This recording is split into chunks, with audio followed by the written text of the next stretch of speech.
नमस्कार दोस्तों, स्वागत है आपका प्रतियोगिता होस्ट यूट्यूब चैनल में।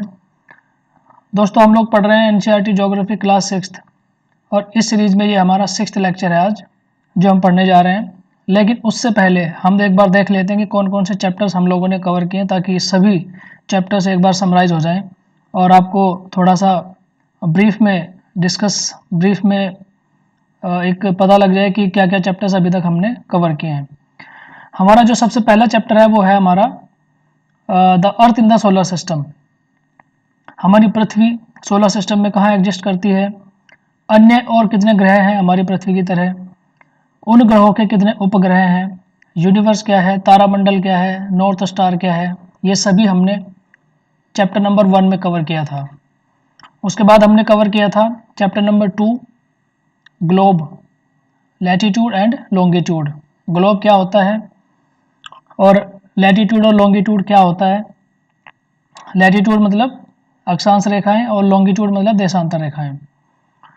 और इन लैटिट्यूड और लॉन्गिट्यूड की मदद से हम किस तरह अपने ग्लोब पे किसी भी जगह का पता लगा सकते हैं, एग्जैक्ट लोकेशन का पता लगा सकते हैं, ये हमने इसमें देखा था। और पृथ्वी जो है वो कितने लॉन्गिट्यूड लाइंस में और कितने लैटिट्यूड्स में बटी हुई है, ये सब हमने ग्लोब वाले चैप्टर में कवर किया था। नेक्स्ट हमने पढ़ा था chapter number 3 motions of the earth. पृथ्वी की कितनी गतियाँ होती हैं। जैसे हमने आपको बताया था कि पृथ्वी की 2 गतियाँ होती हैं। नंबर 1 थी आपका रोटेशन, यानी पृथ्वी जब अपने एक्सेस पर घूमती है तो उसको रोटेशन कहते हैं। और नंबर 2 थी रेवोल्यूशन, यानी पृथ्वी जब सूर्य के चारों ओर चक्कर लगाती है तो उसको रेवोल्यूशन कहते हैं। रोटेशन से दिन और रात होते हैं, डे और नाइट। और आप सभी लोग जानते ही हैं कि रेवोल्यूशन से क्या होता है। रेवोल्यूशन से होता है मॉनसून सीजन्स, यानी ऋतु परिवर्तन।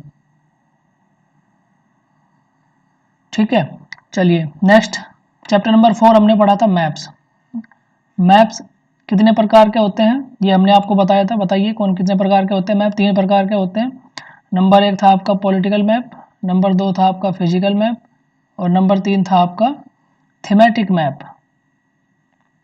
ये सभी चीज़ें आप रिवाइज करते रहिए पीछे से।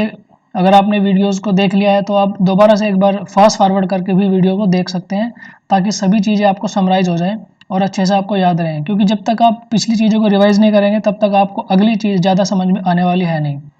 तो रिविज़न बहुत ज़रूरी है किसी भी चीज़ का। यदि कोई भी सब्जेक्ट अगर आप पढ़ते हैं उसका रिविज़न जब तक आप नहीं करेंगे तो वो उसी तरह से है जब तक आपने जैसे आपने कुछ भी नहीं पढ़ा है। तो इसलिए रिविज़न मस्ट है, रिविज़न आप करते रहिए। उसके बाद हमने चैप्टर नंबर 5 में पढ़ा था major domains of the earth, यानी पृथ्वी के प्रमुख परिमंडल होते हैं। इसमें हमने 3 चीज़ें पढ़ी थी। कौन कौन से बताइए। नंबर 1 लिथोस्फेयर यानी भूमंडल, नंबर 2 हमने पढ़ा था हाइड्रोस्फेयर यानी जलमंडल, और नंबर 3 हमने पढ़ा था एटमॉस्फेयर यानी वायुमंडल। ओके, और आज हम कवर करने जा रहे हैं chapter number 6 major landforms of the earth. चलिए ये वाला चैप्टर अब हम शुरू करते हैं। Major landforms of the earth यानी पृथ्वी के प्रमुख स्थल आकृतियाँ। पृथ्वी के ऊपर आपने देखा होगा, आपके गांव में, शहर में, जहाँ पे भी आप रहते हैं, आपने हर जगह तरफ आपके देखा होगा, कहीं पे नदी है, कहीं पे तालाब है, कहीं पे पहाड़ है, ठीक है, कहीं पे रेत है। तो ये सब क्या है, पृथ्वी की प्रमुख स्थलाकृतियाँ हैं। ठीक है, लेकिन अगर अब आप बोलेंगे कि कुछ स्थलाकृति तो ऐसी है जैसे पहाड़ है, बहुत ऊंचा पहाड़ है, तो क्या वो पृथ्वी की स्थलाकृति है? यस, वो पृथ्वी की स्थलाकृति है। लेकिन आप बोलेंगे कि हमारे गांव में तो एक तालाब भी है जहाँ पे बहुत सारी मछलियाँ और पानी भरा हुआ है, तो क्या वो भी स्थलाकृति है? हाँ, वो भी एक स्थलाकृति है, but it is man made. ठीक है, इट इज़ मैन मेड, वो व्यक्ति ने खुद बनाई है, वो पृथ्वी की क्रियाओं के द्वारा नहीं बनी है, इसको मैन मेड बोलते हैं। तो एज सच हम पृथ्वी की जो स्थलाकृति है उसमें इसको काउंट नहीं करेंगे, क्योंकि मैन मेड है और पृथ्वी की गतियों के द्वारा या पृथ्वी की क्रियाओं के द्वारा ये नहीं बनी है। यानी गांव में जो तालाब होता है, ये जो नहरें होती हैं, ये सब स्थलाकृति तो हैं, बट ये क्या है, मैन मेड है। पृथ्वी ने अपनी सुविधाओं के लिए इनको बनाया है, मनुष्य ने अपनी सुविधाओं के लिए इनको बनाया है। पृथ्वी ने अपनी खुद की क्रियाओं के द्वारा इनको नहीं बनाया है। तो इसलिए पृथ्वी की जो स्थलाकृति हैं एक एक करके हम लोग डिस्कस करते हैं। ध्यान से आप लोग सुनते रहिएगा। और हाँ, एक चीज़ मैं आपको और बता देता हूँ कि जो चीज़ स्लाइड में आपको दिख रही है, आप एक्चुअल में उसी को संपूर्ण मत समझिए। मैं जो बोल रहा हूँ, इंग्लिश मीडियम स्टूडेंट्स के लिए जो स्लाइड में लिखा हुआ है वो भी, प्लस जो मैं बोलता हूँ, चाहे वो इंग्लिश मीडियम के हैं चाहे वो हिंदी मीडियम के हैं, तो जो मैं बोलता हूँ वो भी उनके लिए एक नोट्स की तरह ही कार्य करेगा। तो आप मेरे बोले गए हर एक शब्द को अपनी नोटबुक में नोट डाउन कर लीजिए, बिकॉज जितना स्लाइड में बहुत सारी चीज़ें लिखना पॉसिबल नहीं हो पाता है। तो इसलिए मैं कोशिश करता हूँ कि स्लाइड में मिनिमम से मिनिमम चीज़ें दिखाकर, खास तौर पे मैप्स या फिर पिक्चर्स के थ्रू आपको चीज़ें दिखाकर मैं ज़्यादा से ज़्यादा चीज़ें आपको समझा सकूँ। तो जो चीज़ स्लाइड में लिखी हुई है उससे ज़्यादा जो मैं बोल रहा हूँ वो भी आपके लिए नोट्स हैं, और उसको भी हूबहू आप वैसे ही नोट डाउन करते रहिएगा। ओके, चलिए स्टार्ट करते हैं। सबसे पहले हम स्टार्ट करते हैं माउंटेन। ठीक है, सभी ने देखे होंगे पहाड़ पर्वत, किसी के आसपास होंगे, किसी के से बहुत दूर होंगे, कोई कभी घूमने गया होगा पहाड़ पर्वत के ऊपर। तो ये क्या है, एक प्रमुख स्थल आकृति है पृथ्वी की। ठीक है, यानी मैं आपको एक छोटा सा एग्जांपल बता देता हूँ। आप एक पीस ऑफ पेपर लीजिए, एक एक्सपेरिमेंट आप करिएगा। एक पीस ऑफ पेपर लीजिए इस तरह का, और इसको एक सपाट टेबल के ऊपर आप रख दीजिए, और टेबल के ऊपर रखने के बाद दोनों तरफ से आप इसके ऊपर फोर्स लगाइए, इस तरफ से भी और इस तरफ से भी। जब दोनों तरफ से आप इसके ऊपर फोर्स लगाएंगे तो ये क्या होगा, बीच में से इस तरह से फोल्ड हो जाएगा। फ्रेंड्स, ये जो फोल्ड हुआ है, पृथ्वी भी, हमारी जो पृथ्वी है वो भी क्या है, कई प्रकार की टेक्टोनिक प्लेट से मिलकर बनी हुई है। हमारी पृथ्वी टेक्टोनिक प्लेट से मिलकर बनी हुई है, और इन टेक्टोनिक प्लेट्स में संचलन होता रहता है। यानी ये जो टेक्टोनिक प्लेट्स हैं ये एक जगह से दूसरी जगह खिसकती रहती हैं। इन्हीं टेक्टोनिक प्लेट के खिसकने से, और ये जब दो टेक्टोनिक प्लेट, मान लो एक टेक्टोनिक प्लेट ये है और दूसरी टेक्टोनिक प्लेट ये है, तो ये दोनों टेक्टोनिक प्लेट जब आपस में टकराती हैं, यानी एक उधर से, इसका मूवमेंट इस तरफ को है और इसका मूवमेंट इस साइड को है, तो ये दोनों टेक्टोनिक प्लेट जब आपस में टकराएंगी तो इनका जो जॉइंट है, ये यहाँ पे जो इनका जॉइंट है, ये क्या होगा, इसका जो जॉइंट है ये भाग ऊपर उभर के आ जाता है, यानी इस तरह से। और इन्हीं टेक्टोनिक प्लेट्स के टकराने से पृथ्वी में जो उभार बन के आता है, यानी ये हमारी जो पृथ्वी थी उसमें ये जो उभार बन के आया है इस तरह से, इन्हीं को हम कहते हैं माउंटेन। और ये किस तरह के माउंटेन्स होते हैं, ये होते हैं फोल्डेड माउंटेन। ठीक है, यानी वलित पर्वत। यानी ये जो मोड़ पड़ा है दो टेक्टोनिक प्लेट्स के आपस में टकराने से, इसको कहते हैं वलय। और इस वलय के, इन दोनों टेक्टोनिक प्लेट्स के आपस में टकराने के बाद पड़े हुए वलय से जो पर्वत का निर्माण होता है, उस पर्वत को हम कहते हैं वलय पर्वत या वलित पर्वत। इंग्लिश में इसको कहते हैं फोल्डेड माउंटेन। यस, और जब इस तरह की काफ़ी सारी, ये तो एक माउंटेन हो गया, लेकिन जब इस तरह के काफ़ी सारे माउंटेन्स यानी काफ़ी सारी पीक्स जब बन जाती हैं पृथ्वी की क्रिया के द्वारा, तब उनको कहते हैं mountain ranges. Mountain ranges. I hope ये आपको अच्छे से समझ में आ गया होगा। इसको हम हायर क्लास में और अच्छे से डीपली डिस्कस करेंगे, यहाँ पर आप अभी इतना ही समझ लीजिए। चलिए नेक्स्ट, उसके बाद आता है यहाँ पे देखिए हिल्स, यहाँ राइट में आप देखिए हिल्स। दोस्तों माउंटेन और दूसरी एक चीज़ मैं आपको बता देता हूँ, प्लेटू। सॉरी, माउंटेन और प्लेटू। माउंटेन और प्लेटू, माउंटेन को कहते हैं पर्वत और प्लेटू को कहते हैं पठार। इन दोनों के बीच में, यानी जो माउंटेन्स होते हैं उनकी एक हाइट, स्पेसिफिक हाइट होती है, प्लेटू की भी एक स्पेसिफिक हाइट होती है। बट कुछ पहाड़ ऐसे भी होते हैं जो माउंटेन जितने ऊंचे नहीं होते और प्लेटू से कुछ ज़्यादा ऊंचे होते हैं। इस तरह की जो छोटी पहाड़ियाँ, ये छोटे होते हैं, उनको हम बोलते हैं हिल्स। यानी जिनकी जो हाइट्स है वो माउंटेन जितनी ऊंची नहीं होती है, बट जो प्लेन्स होते हैं या जो प्लेटू पठार होते हैं उनसे कुछ ज़्यादा ऊंची होती है। तो इस तरह की ऊंचाई वाली स्थलाकृतियों को हम कहते हैं हिल्स। और नंबर आता है प्लेटू। ये आपको समझ में आ गया होगा कि सबसे ऊंचे होते हैं माउंटेन्स, उसके बाद आती है हिल्स, और उससे भी नीचे हो, यानी प्लेन्स से थोड़ा ऊपर और हिल्स के थोड़ा नीचे, यानी पृथ्वी की ऐसी स्थलाकृतियाँ जिनकी ऊंचाई प्लेन्स से थोड़ा ज़्यादा होती है और हिल्स से थोड़ा कम होती है, ऐसी स्थलाकृतियों को हम कहते हैं प्लेटू या पठार। उम्मीद है कि आपको क्लियर हो गया होगा। उसके बाद आगे चलते हैं। इसमें आप एक चीज़ और देख रहे होंगे, बेसिन। बेसिन क्या होता है? देखिए, जब चारों तरफ से एक ऐसी, बेसिन को हिंदी में बोलते हैं घाटी, ऐसी कोई जगह या ऐसी स्थलाकृति जिसके चारों तरफ पहाड़ियाँ हैं या पहाड़ हैं, जो हर तरफ पहाड़ी से घिरी होती है और उनके बीच में एक प्लेन जगह होती है, बीच में एक प्लेन जगह होती है, तो ऐसी स्थलाकृति को हम कहते हैं बेसिन। जैसे घाटी, बेसिन को हिंदी में कहते हैं घाटी। जैसे कुल्लू मनाली की घाटी हो गया, देहरादून की घाटी हो गया, जैसे जम्मू कश्मीर में कश्मीर घाटी हम बोलते हैं। तो इस तरह की जो घाटियाँ होती हैं, बहुत सारे पहाड़ होते हैं और पहाड़ों के बीच में एक प्लेन जगह होती है, उसी स्थलाकृति को हम कहते हैं बेसिन या घाटी। ठीक है, नेक्स्ट आगे चलते हैं।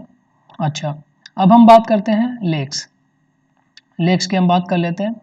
दोस्तों, जो नदियाँ होती हैं, लेक्स जो है वो नदियों का स्रोत भी होती हैं और कई सारी नदियाँ मिलकर एक लेक में एक वाटर बॉडी का निर्माण करती हैं, जिसको हम लेक कहते हैं। लेक कई प्रकार की हो सकती हैं। अब आप बोलोगे कि यार जो भाखड़ा नंगल बांध है उसके पीछे, यानी जो गोविंद सागर भाखड़ा नंगल बांध है उसके पीछे गोविंद झील है, वो भी एक लेक है, बट वो मानव निर्मित झील है। वो स्वनिर्मित या पृथ्वी की स्थलाकृति या पृथ्वी के क्रियाओं के द्वारा बनी गई झील नहीं है, उसने मानव को खुद अपने आप बनाया है अपनी सुविधा के लिए। तो जो झील होती है, ये कई तरह से इसका निर्माण होता है। वो हम झीलों का निर्माण कैसे होता है और कितने प्रकार की झील होती हैं, वो हम आगे पढ़ेंगे। ठीक है, नेक्स्ट अब बात करते हैं रिवर। रिवर सभी को पता ही है, पानी की ऐसी धारा जो अपने आसपास के बहुत सारे पानी के जो स्रोत होते हैं उन सभी को मिला के आपस में जोड़ के और एक बड़ा पानी का स्रोत बनाती है। ठीक है, उसको हम कहते हैं नदी।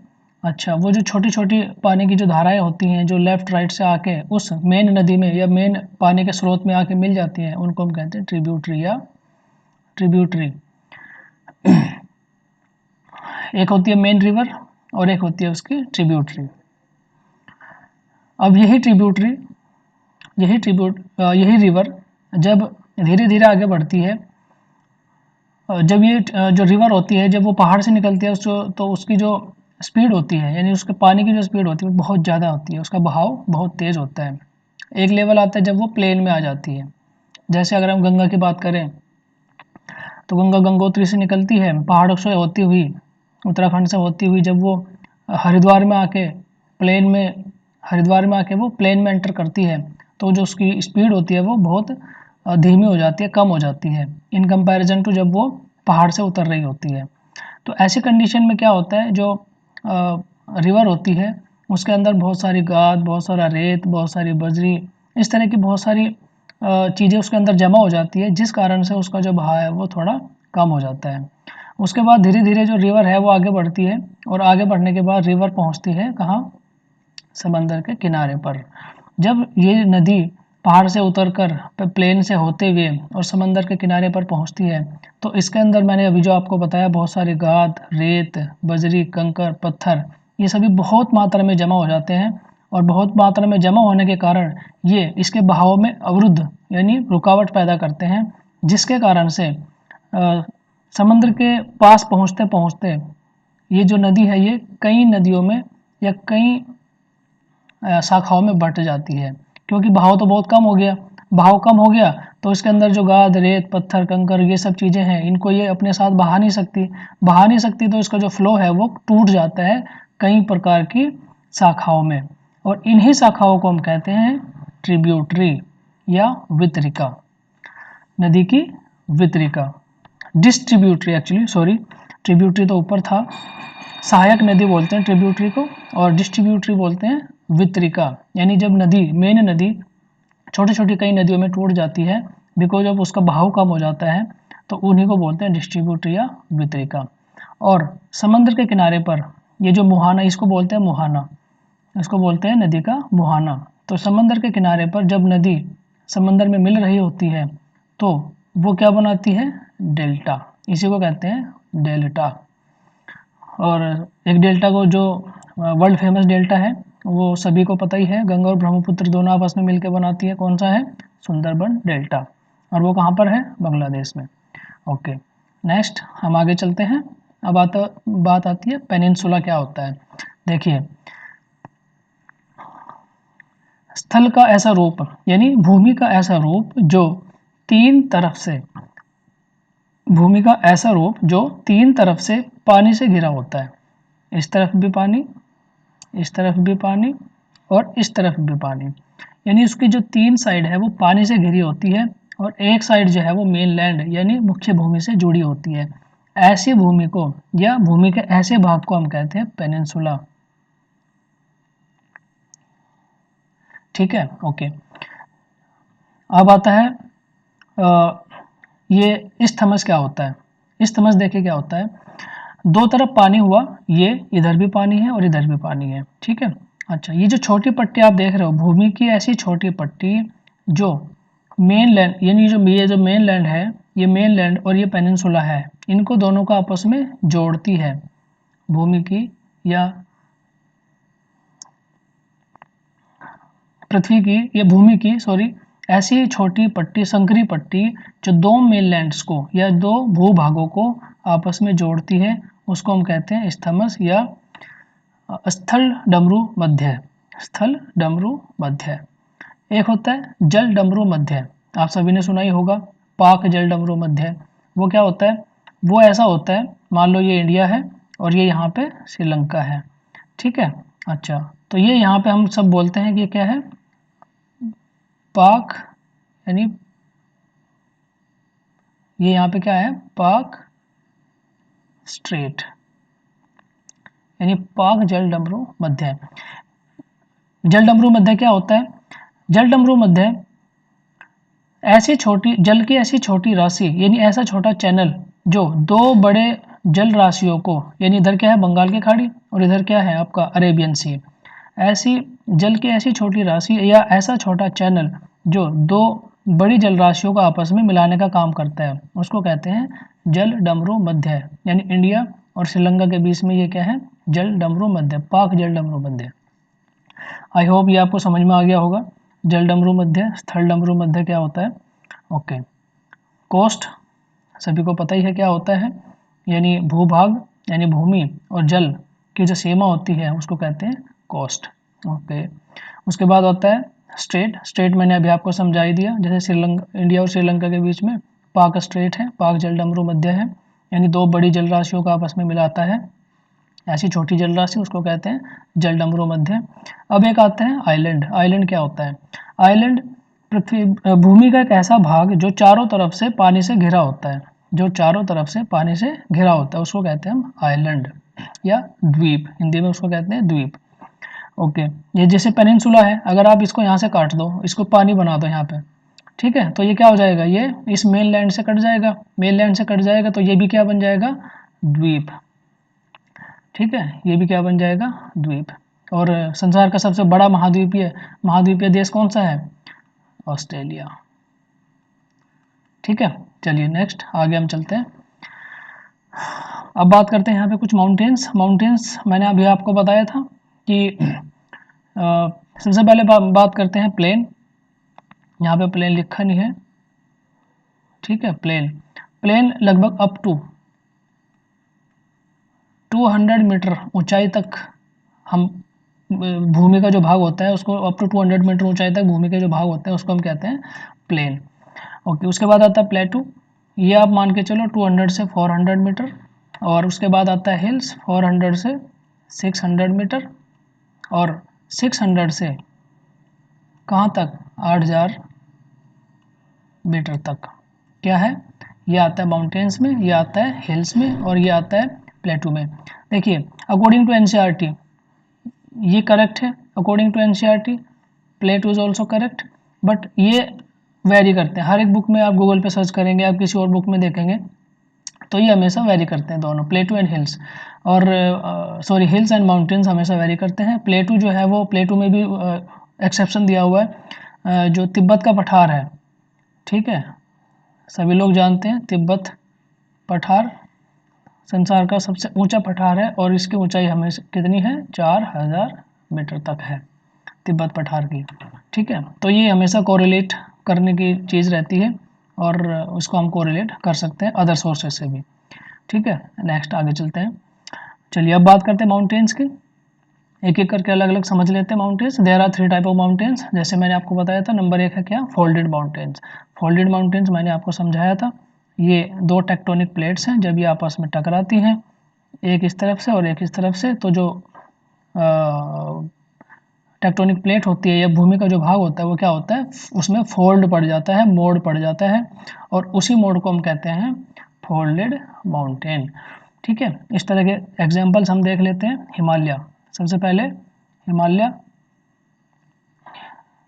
देख लेते हैं हिमालय। जो हमारा हिमालय पर्वत है वो भी क्या है, फोल्डेड माउंटेन है। आल्प्स कहाँ पे है, आल्प्स है आपका यूरोप में, और अरावली इंडिया में ही है। ठीक है, एंडीज ये है साउथ अमेरिका में, और रॉकीज ये नॉर्थ अमेरिका में, और यूराल मैंने आपको पढ़ाया था। यूराल कहाँ पे है, मैंने आपको बताया था। यूराल एशिया को यूरोप से अलग करता है, यूराल पर्वत ये रशिया में है। ठीक है, आप फिक्र मत कीजिए, ये जितने भी पर्वत हैं, जितने भी रिवर्स हैं, इनको हम स्पेसिफिकली एक एक करके डीपली डिटेल में डिस्कस करेंगे आने वाले चैप्टर्स में। ओके, नंबर 2 पे आता है वोल्केनिक माउंटेन्स, यानी ज्वालामुखी पर्वत। क्या होता है, जब ज्वालामुखी फटता है, यानी जब ज्वालामुखी फटता है तो यहाँ से जो लावा है वो लावा बाहर निकलता है, और बाहर निकल के इस तरह से वो लावा जमा हो जाता है, और इस लावा के जमा होने से ये यहाँ पे क्या बनता है, एक माउंटेन बन जाता है इस तरह से। इसी माउंटेन को हम कहते हैं ज्वालामुखी पर्वत। और उसके एग्जांपल्स क्या क्या हैं, जैसे माउंट किलिमंजारो, ये कहाँ पे है, इटली में। माउंट किलिमंजारो इटली में। माउंट फुजियामा ये कहाँ पे है, माउंट फुजियामा जापान में है। और माउंट एटना और माउंट ये कोटोपैक्सी तो आपका इक्वेडर में है, और एटना जर्मनी में है, सॉरी, हाँ ठीक है, एटना जर्मनी में है। तो किलिमंजारो कहाँ पे है, इटली। माउंट फुजियामा ये जापान में है। Mount Etna Germany. Cotopaxi Ecuador मतलब इक्वेडर आप मान लीजिए साउथ अमेरिका में है। और ये जो कोटोपैक्सी है, माउंट कोटोपैक्सी ज्वालामुखी पर्वत है, लेकिन ये एंडीज का पार्ट है, एंडीज पर्वत का पार्ट है। जो एंडीज पर्वत श्रृंखला है वो नॉर्थ से साउथ में फैली हुई संसार की सबसे लंबी पर्वत श्रृंखला है, और ये कहाँ है, ये साउथ अमेरिका में है। ठीक है, नेक्स्ट आगे चलिए। Block mountains. ब्लॉक माउंटेन क्या होता है, देखिए ये पृथ्वी है, पृथ्वी का ये पार्ट है मान लो। अच्छा, इसके अब 2 भाग बना लीजिए यहाँ से, एक पार्ट ये और दूसरा पार्ट ये। ठीक है, ओके। अब आप इमेजिन कीजिए कि ये जो पोर्शन है ये नीचे खिसक जाता है, और यहाँ से ये वाला जो पोर्शन है ये भी नीचे खिसक जाता है। तो ये जब नीचे खिसक जाएगा तो ये इधर वाला पोर्शन जो है वो क्या होगा, ऑटोमेटिकली ऊपर उठ जाएगा। ठीक है, तो जो नीचे वाला पोर्शन है वो इस तरह से आप इसको देखिए, यानी ये जो बीच वाला पोर्शन है ये क्या हुआ, नीचे खिसक गया, और ये जो पोर्शन है ये एज इट इज़ वहीं पे रहा। ठीक है, बट इसके नीचे खिसकने से ये तो हाइट पे आ गया, तो ये जो हाइट बन गई इसी को हम कहते हैं ब्लॉक माउंटेन। इस तरह के जो माउंटेन्स होते हैं उन्हीं को हम कहते हैं ब्लॉक माउंटेन्स, यानी पृथ्वी के धसक जाने से, खिसक जाने से दोनों तरफ, यानी नीचे ये तो बन गई वैली, इसको तो हम कहते हैं वैली, घाटी। ठीक है, और ये जो दीवार से खड़ी हो गई, बड़ी बड़ी 2 दीवार खड़ी हो गई साइड में, इनको हम कहते हैं ब्लॉक माउंटेन्स। और इस तरह के माउंटेन्स के उदाहरण कहाँ पे हैं, राइन वैली। जब हम आपको वर्ल्ड मैप पढ़ाएंगे तब आपको ये अच्छे से समझ में आएगा कि राइन वैली कहाँ है, वासजस पर्वत कहाँ पे है, और बाकी ऊपर के जितने भी पर्वत मैंने आपको पढ़ाया वो कहाँ पे हैं। ये सभी आपको अच्छे से समझ में आएगा जब हम वर्ल्ड मैप करेंगे। अभी आप खाली समझ लीजिए बस कि जो राइन वैली है ये भी यूरोप में है, और जो वासजस पर्वत है ये भी फ्रांस में है, फ्रांस। ठीक है, ओके, तो ये आप देख लीजिए। तो वासजस एंड राइन वैली ये दोनों कहाँ पे हैं, यूरोप में पड़ते हैं, बट स्पेसिफिकली ये जर्मनी में है, और ये वासजस पर्वत फ्रांस में है। ठीक है, और ये किसका उदाहरण है, ब्लॉक माउंटेन्स के। चलिए अभी मैं आपको फोटो में दिखा देता हूँ। ये हिमालय, फोल्डेड माउंटेन हम जिसको बोलते हैं, ठीक है, फोल्डेड माउंटेन। फोल्डेड माउंटेन कैसे बनते हैं अभी मैंने आपको समझाया। और ये है आपका ब्लॉक माउंटेन, यानी जो साइड वाली बीच वाली जो दीवार है वो नीचे खिसक गई तो साइड वाली दीवारें जो है ऑटोमेटिकली वो ऊपर उड़ जाती हैं। इसी प्रकार निर्मित जो इस प्रकार जिन पर्वत का निर्माण इस तरह से होता है उन पर्वतों को हम कहते हैं ब्लॉक माउंटेन्स। ओके, अच्छा ये मैंने आपको समझाया अभी। जो लावा है वो बाहर निकलता है और बाहर निकलने के बाद वो उसकी दीवारों के साथ साथ इस तरह से जमा हो जाता है और जमा होने के बाद में वहाँ पे क्या बन जाता है, एक माउंटेन। ये देखिए ये वाला, और इसी माउंटेन को हम कहते हैं क्या, वोल्केनिक माउंटेन। अच्छा एक चीज़ मैं आपको और बता देता हूँ, जब ये माउंटेन बनता है तो यहाँ पे ये जो पोर्शन है ये यहाँ पे एक बहुत बड़ा सा खड्डा बन जाता है, ठीक है। ये वाला जो पोर्शन आपको दिख रहा है यहाँ पे, ये यहाँ पे एक बहुत बड़ा सा खड्डा बन जाता है। कैसे, ऐसे गोल गोल, और इसको हम कहते हैं क्रेटर, ठीक है। और समय के साथ साथ ये क्या होता है, समय के साथ साथ जब ये क्रेटर बहुत बड़ा खड्डा बन जाता है, इसमें पानी जमा हो जाता है, तो उस जमा हुए पानी से निर्मित झील को हम कहते हैं क्रेटर झील, ठीक है। मुझे लगता है अभी आप यहाँ तक आपको समझ में आ गया होगा अच्छे से। और अगर आपको नहीं समझ में आया तो इस वीडियो को आप पॉज कीजिए, दोबारा से रिवाइंड करके देख लीजिए, या दोबारा से आप इसको स्टार्ट करके दोबारा से देख सकते हैं, तो आपको अच्छे से चीज़ें समझ में आ जाएगी, ठीक है। नेक्स्ट आगे चलते हैं। अब बात आती है प्लेटू। प्लेटू क्या होता है, अभी डिटेल में मैंने आपको बता ही दिया प्लेटू क्या होता है। अच्छा, जो फ्लैट लैंड होती है, यानी जो मैदान होते हैं उनसे थोड़ा सा ऊपर उठा हुआ भाग होता है, और जो हिल्स होती है उनसे थोड़ा नीचे का भाग होता है, ऐसे एरिया को हम कहते हैं प्लेटू। जैसे डेक्कन प्लेटू, डेक्कन प्लेटू मतलब ये वाला जो पोर्शन है इंडिया का, ठीक है, यहाँ से आप मान के चलिए, और ऊपर वाला जो पोर्शन है नॉर्थ इंडिया वाला उसको आप छोड़ दीजिए, और नॉर्थ ईस्ट को भी छोड़ दीजिए। ये इतना जो पोर्शन है इंडिया में, ये इंडिया का ये जो नीचे वाला पोर्शन है जिसको मैं ऐसे क्रॉस कर रहा हूँ, इसको हम कहते हैं डेक्कन प्लेटू, ठीक है, यानी पठारी भाग। डेक्कन का पठार हिंदी में इसको बोल सकते हैं। ओके, उसी तरह से ईस्ट अफ्रीका का प्लेटू भी है, केनिया, तंजानिया, ठीक है, युगांडा, यहाँ पे भी हम प्लेटूज को देख सकते हैं इसी तरह से। अच्छा, तिब्बत का जो प्लेटू है मैंने आपको बताया था वो 4000 मीटर से 6000 मीटर तक ऊंचा है, ठीक है। प्लेटू जो है वो बहुत ज़्यादा यूज़फुल होते हैं क्योंकि प्लेटूज में बहुत सारे मिनरल्स होते हैं, ठीक है। जैसे अफ्रीका में डायमंड की खाने हैं, इंडिया में भी प्लेटू के अंदर डायमंड के खाने कहाँ पे, कोलार में। कोलार और हट्टी के खाने कहाँ पे हैं, कर्नाटक में, जो कि बहुत ज़्यादा जिनमें हीरे प्राप्त होते हैं, ठीक है।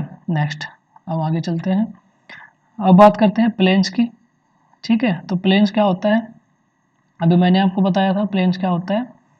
Plains are the flat landforms, यानी फ्लैट होते हैं, और सी लेवल से लगभग कितना 200 मीटर की ऊंचाई तक के भूभाग को हम प्लेन कह सकते हैं। अच्छा, ये हम बार बार जो बात करते हैं ना, 200 मीटर, 400 मीटर, 4000 मीटर, 6000 मीटर, ये हम नापते कहाँ से हैं।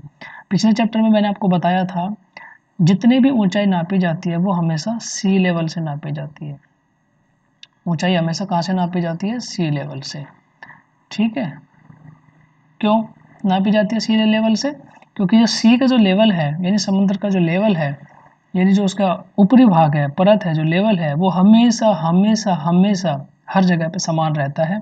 इसीलिए किसी भी चीज़ की जो ऊंचाई है, चाहे वो प्लेन्स है, प्लेटू है, हिल्स है, माउंटेन्स है, उसकी जो ऊंचाई है वो हमेशा कहाँ से नापी जाती है, सी लेवल से। कभी आपने अगर ट्रेन से ट्रैवल किया होगा तो आपने जो ट्रेन का जो साइन बोर्ड लगा रहता है प्लेटफॉर्म पे, स्टेशन का, जहाँ पे लिखा रहता है स्टेशन का नाम, तो उसके नीचे आप देखना राइट या लेफ्ट कॉर्नर में कहीं पे लिखा रहेगा समुद्र तल से ऊंचाई। तो वो जो समुद्र तल से ऊंचाई है वो इसीलिए नापते हैं क्योंकि हर ऊंचाई की जो नाप होती है वो समुद्र तल से लेते हैं। क्यों, क्योंकि समुद्र तल हमेशा हमेशा एक समान रहता है, वो ऊपर नीचे नहीं होता। जबकि पृथ्वी के जो अन्य भूभाग हैं, कहीं पे पृथ्वी नीची है, कहीं पे ऊंची है, तो अगर हम वहाँ से कहीं से भी अगर हम ऊंचाई का मापन करेंगे तो वो उसका गलत होने के चांसेस ज़्यादा रहेंगे। तो इसीलिए हमेशा सी लेवल से ऊंचाई को नापते हैं, ठीक है। अच्छा, प्लेन्स हमारे लिए किसे, प्लेन बहुत ज़्यादा फर्टाइल होते हैं, हमारी जितनी भी फसलें होती हैं वो सब के सब प्लेन्स में होती हैं। Maximum number of crops are there, बहुत सारे लोग हमेशा प्लेन्स में रहते हैं क्योंकि वहाँ पे जो हैबिटाट है, जो जीवन है, वो बहुत ज़्यादा सुगम होता है। इंडस्ट्रीज लगा सकते हैं और फसलें उगा सकते हैं, ठीक है। तो इस तरह की जो फार्मिंग है वो वहाँ पे होती है। ड्रिंकिंग वाटर अवेलेबल होता है अच्छे से, इंडस्ट्रीज अवेलेबल होती है। तो इसलिए जो हमारे जो प्लेन्स है वो बहुत ज़्यादा इम्पोर्टेंट रोल रखते हैं, ठीक है। इस तरह का प्लेन्स कितना खूबसूरत नज़ारा है कि आप लोग देख सकते हैं, सभी ने देखा ही होगा। गांव बैकग्राउंड से सभी लोग रखते हैं ताल्लुक। तो इस तरह का जो है प्लेन्स हमारा। तो इस तरह से आज हमने पढ़ा माउंटेन्स, हिल्स, प्लेटू और प्लेन्स, ठीक है दोस्तों। तो अब हम इस पे बेस्ड कुछ क्वेश्चंस कर लेते हैं, चलिए। अच्छा, number 1, the mountains differ from the hills in terms of, किस में, यानी माउंटेन्स जो है वो हिल्स से किस प्रकार से अलग होते हैं, बताइए। एलिवेशन, माउंटेन्स का एलिवेशन बहुत ज़्यादा होता है, हिल्स का एलिवेशन कम होता है। एलिवेशन मतलब ऊंचाई, ठीक है, okay. Glaciers are found in, glaciers कहाँ पाए जाते हैं, बताइए। प्लेन्स में पाए जाते हैं क्या ग्लेशियर्स, नहीं। प्लेटू में नहीं, कहाँ पाए जाते हैं, माउंटेन्स में, okay. The Deccan प्लेटू is located in, कहाँ है डेक्कन प्लेटू, इंडिया में भी है, हाँ सॉरी इंडिया में ही तो है, ठीक है। बाकी ऑस्ट्रेलिया, कैनेडा में अलग अलग प्लेटूज हैं, बट डेक्कन प्लेटू कहाँ पे है, इंडिया में। मैंने अभी आपको बताया था, इंडिया का ये वाला जो पार्ट है ये, इसको हम कहते हैं डेक्कन प्लेटू, ठीक है। Next, the river यांगसे flows in, कहाँ पे है यांगसे river, it is in China, okay. An important mountain ranges of Europe is, हाँ देखिए, हाँ यूरोप